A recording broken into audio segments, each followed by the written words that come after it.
You ask Tiger to solve. This deals with linear equations with one unknown. The final result is d equals -12.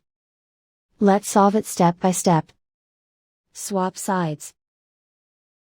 Group all constants on the right side of the equation. Subtract 99 from both sides.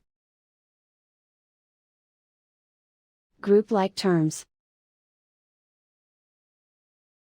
Simplify the arithmetic.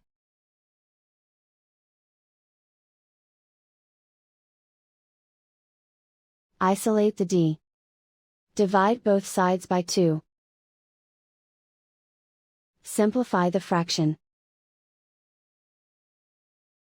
Find the greatest common factor of the numerator and denominator.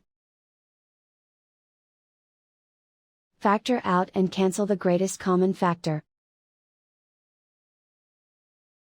And so the final result is d equals -12.